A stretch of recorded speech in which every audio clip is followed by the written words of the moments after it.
ఉపరాష్ట్రపతి ఎన్నికకు సర్వం సిద్ధమైంది. జగదీప్ ధన్కడ్ రాజీనామాతో ఉపరాష్ట్రపతి ఎన్నిక అనివార్యమైంది. ఎన్డీఏ కూటమి అభ్యర్థిగా సిపి రాధాకృష్ణన్ పోటీ చేస్తున్నారు. అలాగే ఇండీ కూటమి తరపున జస్టిస్ సుదర్శన్ రెడ్డి పోటీలో ఉన్నారు. ఇదిలా ఉంటే అభ్యర్థులంతా దక్షిణాది వారే కావటం విశేషం. సిపి రాధాకృష్ణన్ది తమిళనాడు కాగా జస్టిస్ బి సుదర్శన్ రెడ్డిది తెలంగాణ.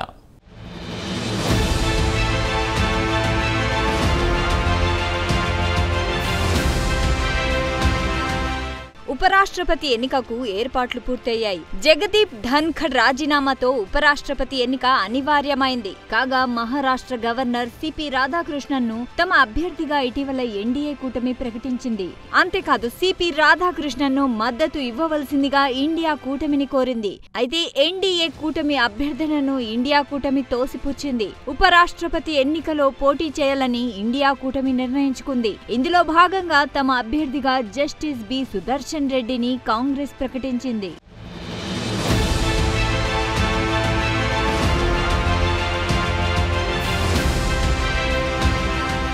ఉపరాష్ట్రపతి ఎన్నికలో రహస్య ఓటింగ్ విధానాన్ని అనుసరిస్తారు.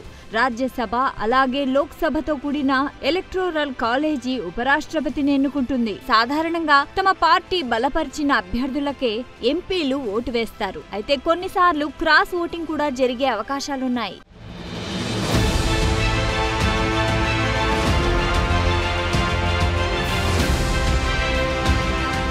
ఉపరాష్ట్రపతిని ఎన్నుకునే ఎలక్టోరల్ కాలేజీలో మొత్తం 781 మంది సభ్యులున్నారు.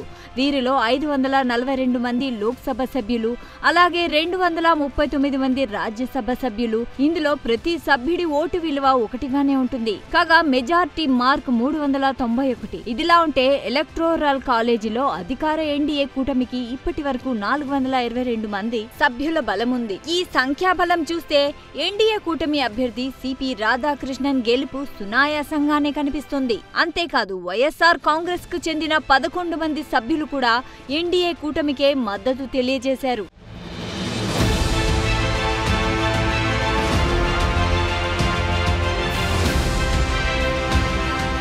కాగా ప్రతిపక్షాల కూటమికి ఎలక్టోరల్ కాలేజీలో 311 మంది సభ్యుల బలముంది. అంతేకాదు ఇతరులు 45 మంది ఉన్నారు. వీరితో సహా మరికొన్ని పార్టీల మద్దతు కూడా ప్రతిపక్షాల కూటమికి లభించే అవకాశాలున్నాయంటున్నారు రాజకీయ పరిశీలకులు. అయితే పార్టీలకు అతీతంగా ఓటు వేయాలని ఎంపీలను ఇప్పటికే జస్టిస్ బి సుదర్శన్ రెడ్డి కోరారు. ఇదిలా ఉంటే ఉపరాష్ట్రపతి ఎన్నికకు దూరంగా ఉంటున్నట్లు కేసీఆర్ నాయకత్వంలోని భారత్ రాష్ట్ర సమితి వెల్లడించింది. దీంతో బీఆర్ఎస్ కు చెందిన 4 ఎంపీలు ఓటింగ్ కు దూరంగా ఉంటారు. అలాగే 7 ఎంపీలు ఉన్న బిజు జనతా దళ్ పార్టీ కూడా ఉపరాష్ట్రపతి ఎన్నికకు దూరంగా ఉంది. ఇదిలా ఉంటే శిరోమణి అకాలీ దళ్ అలాగే జోరం పీపుల్స్ మూవ్మెంట్ వంటి పార్టీలకు ఒక్కొక్కరు సభ్యులుగా ఉన్నారు. అయితే అధికార ఎన్డీఏ కూటమికి బలం ఉన్నప్పటికీ చాలా జాగ్రత్తగా వ్యవహరిస్తోంది.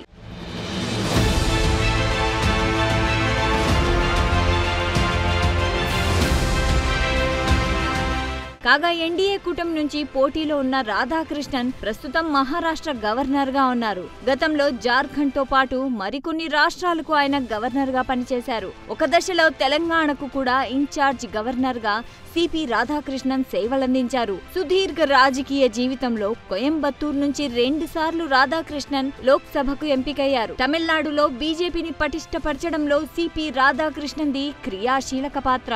అంతేకాదు బీజేపీ తమిళనాడు శాఖకు అధ్యక్షుడిగా కూడా సిపి రాధాకృష్ణన్ పనిచేశారు.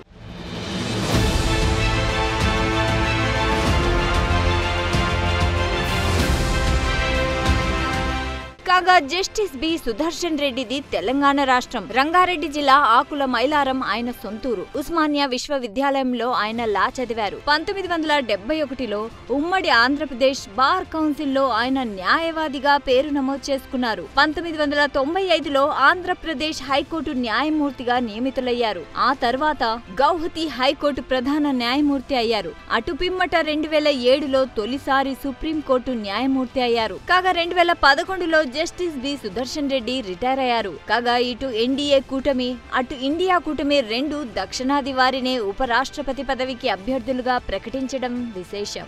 ఏది ఏమైనా ఎవరు గెలిచినా దక్షిణాది వ్యక్తే ఉపరాష్ట్రపతి కావడం ఖాయం.